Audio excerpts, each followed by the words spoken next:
Hi viewers, welcome to our channel. Present మనతో పాటు దాము బాలాజీ గారు, సీనియర్ జర్నలిస్ట్ ఉన్నారు. వారితో ఒకసారి మాట్లాడు.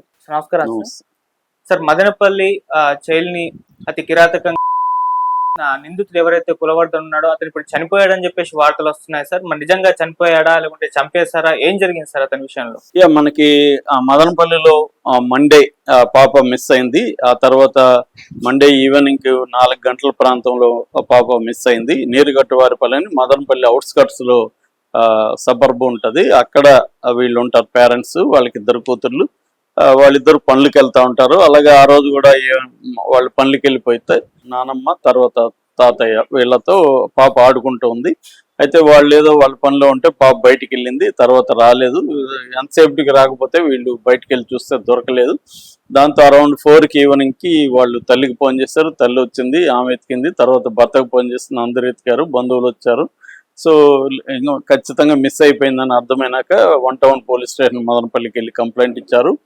వాళ్ళు ఎఫ్ఐఆర్ నమోదు చేసుకొని వాళ్ళు వచ్చి వెతికారు. ఈ క్రమంలో దాదాపు అర్ధరాత్రి అయింది. అర్ధరాత్రి అయినాక అరౌండ్ 1:30 నైట్ ఆ ప్రాంతంలో సమీపంలో అంటే ఎదురుగా అంటున్నారు, ఆ ఎదురుగా ఉంటున్న కులవర్ధన్ అనే ఒక అబ్బాయి మీద డౌట్ వచ్చింది. ఆ అబ్బాయి రూమ్ ఒంటరిగా ఉంటాడు.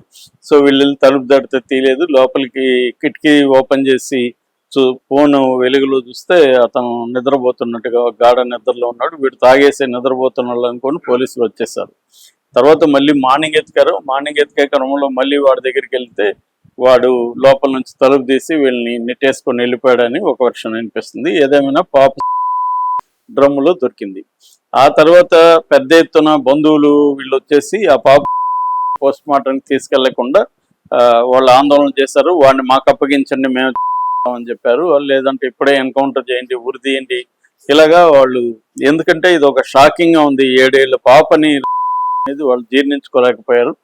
సో బంగారు బిడ్డ ఆడుకుంటున్న బిడ్డను తీసుకెళ్లి ఇంత దారుణంగా విడిచి ఆగ్రహవేశాలు అక్కడ ప్రజల్లో కూడా ఈ మధ్యకాలంలో ఎప్పుడు కూడా మదనపల్లి ఈ స్థాయిలో ప్రజా ఆందోళన కనబడలేదని చెప్తున్నారు. ఆ స్థాయిలో 100 మంది వచ్చేసి చెన్నై ముంబై హైవేను కూడా బ్లాక్ చేశారు. సో ఈ క్రమంలో ఎస్పీ వచ్చాడు, తర్వాత డిఐజీ కోయ ప్రవీణ్ వచ్చాడు. పోస్ట్ మార్టంని ఈవినింగ్కి తీసుకెళ్లి పోస్ట్ మార్టం చేశారు. పోస్ట్ మార్టంలో క్లియర్గా పాపని అత్యాచారం చేసి ఆ తర్వాత నీళ్ళల్లో ముంచి చంపేశాడు, నీటి డ్రమ్లో ముంచి చంపేశాడు అనేది. అంటే ఆ పాప ఏమన్నా బయటకు వెళ్ళి చెప్తుందేమో అని వాడు భయపడి నీటి ముంచేస్తాడు అనేది పోస్ట్ మార్టం రిపోర్ట్లో తేలింది. దాని తర్వాత దాన్ని ఫోరెన్సిక్ దీనికి కూడా ల్యాబ్కి కూడా పంపించారు. సో సైంటిఫిక్ గా ఇన్వెస్టిగేషన్ అనేది జరుగుతుంది. అయితే ఇప్పుడు ఆ అబ్బాయి చనిపోయాడని ఇప్పుడు ఒక వార్త వస్తుంది. ఆ శవం అన్ని కూడా వీడియోలో వచ్చింది. ఇది ఎక్కడంటే అక్కడ కురబలకోట మండలం అంగల్ అని ఉంటుంది. అంటే మదనపల్లి నుంచి ఒక 20 కిలోమీటర్ల దూరంలో అంగళ్ళ అని ఉంటుంది. అంగళ్ళ దగ్గర కనసాని వారిపల్లి చెరువు ఉంది. ఆ చెరువులో ఈ అబ్బాయి శవం తేలింది. ఇప్పుడు ఇది అందరికీ అనుమానం ఉంది, ఇది పోలీసులే చంపేశారని. ఎందుకంటే ఆల్రెడీ పోలీసులు ఎన్కౌంటర్ చేయబోతున్నారనే వార్త కూడా వైరల్ అయింది. ఈ అబ్బాయిని పట్టుకున్నారు, ఎన్కౌంటర్ చేయబోతున్నాడు.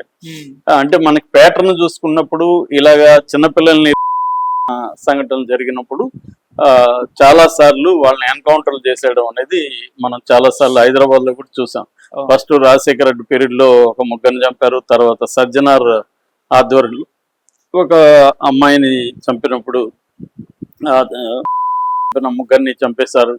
ఈ మధ్య కూడా ఆంధ్రప్రదేశ్ లో కూడా ఒక వ్యక్తిని తీసుకెళ్తుంటే అతను చెరువులో దూకి చనిపోయినాడని ఒక వార్త వచ్చింది. ఇలాగే ఏంటంటే ప్రజల్లో పెద్ద ఎత్తున డిమాండ్ వచ్చినప్పుడు, లేకపోతే అది పొలిటికల్ గా తమకి మైలేజ్ వస్తుందని ప్రభుత్వాలు అనుకున్నప్పుడు, ప్రతిపక్షాలు పెద్ద ఎత్తున దీన్ని ఇష్యూ చేస్తున్నప్పుడు ఇష్యూ ఉండదు, ప్రతిపక్షాలు నోరు మూయించవచ్చు, ప్రజలు కూడా ఆనందిస్తారు అన్న ఒక యాంగిల్లో ఈ మధ్యకాలంలో ప్రభుత్వాలు ఏం చేస్తున్నాయంటే నిందితులను చంపేయడం జరుగుతుంది. ఇక్కడ ప్రధానమైన విషయం ఏమంటే, ఇలాగా జరిగినప్పుడు ఆ నిందితులు అందరూ కూడా పేదవాళ్ళుగా ఉండడము, లేకపోతే పెద్ద వాళ్ళకి ఎటువంటి పలుకుబడి కానీ డబ్బు కానీ లేని వాళ్ళే మనకు కనబడుతుంటారు. రిచ్ అండ్ పవర్ఫుల్ వాళ్ళని ఎన్కౌంటర్ చేయరు. రిచ్ అండ్ పవర్ఫుల్ ఇలాగా సందర్భాలు చాలా ఉన్నాయి. వాళ్ళనేమో లీగల్ గా డీల్ చేస్తారు, వాళ్ళనేమో వాళ్ళు కోర్టులు కూడా ఆగమేఘాల మీద బెయిల్ ఇస్తూ ఉంటారు. కోర్టులు కూడా త్వరగా వాళ్ళకి రియాక్ట్ అవుతుంటాయి. పోలీసులు కూడా చాలా సిస్టమేటిక్ గా ఇది చేస్తున్నట్టుగానే కనబడుతుంది తప్ప అలాంటి వాళ్ళని చంపిన సంఘటనలు మనం ఈ మధ్యకాలంలో ఎప్పుడు కూడా చూడలేదు. అంటే ఒక రిచ్ పలుకుబడి పొలిటీషియన్స్ పిల్లలు ఇలాంటి వాళ్ళు అనేక కృత్యాలకు పాల్పడుతున్నారు. వాళ్ళని చంపడం అనేది జరగదు.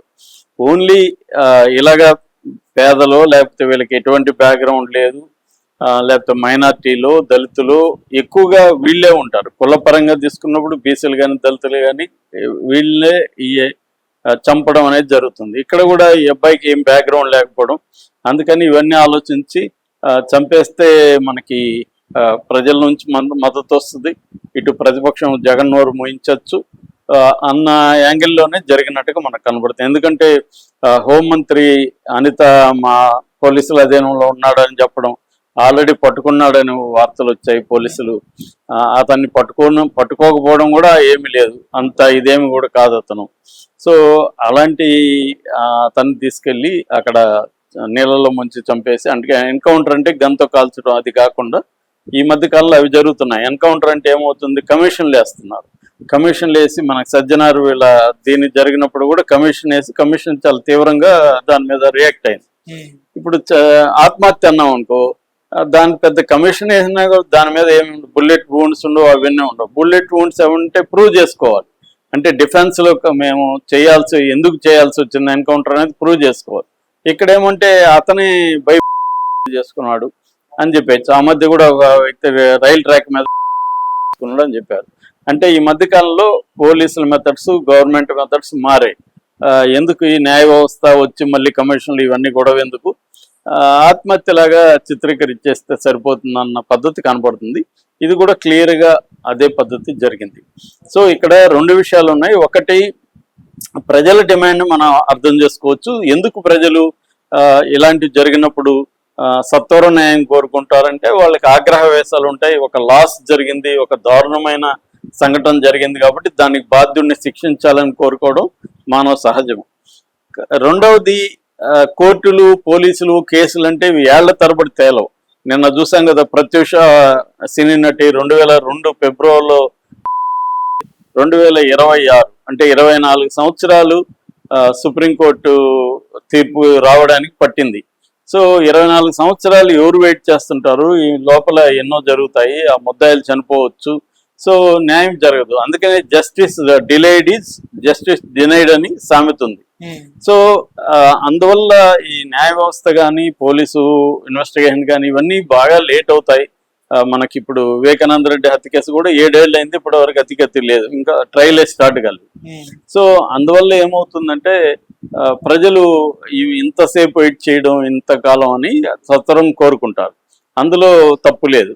కానీ ప్రభుత్వాలు ఆలోచించాల్సింది, ఇలాగా చేసుకుంటా పోతే కోర్టులు ఎందుకు, పోలీసులు ఎందుకు, న్యాయ వ్యవస్థ ఎందుకు? సో ఇది ఒక ముస్లిం దేశాల్లో మాత్రమే ఇప్పటి వరకు మనం చూసాం, కంటికి కన్ను పంటికి పన్ను అని. సో అది ఇప్పుడు మన డెమోక్రటిక్ కంట్రీలో కూడా ఇది పెరగడం అనేది ఆందోళనకర విషయం.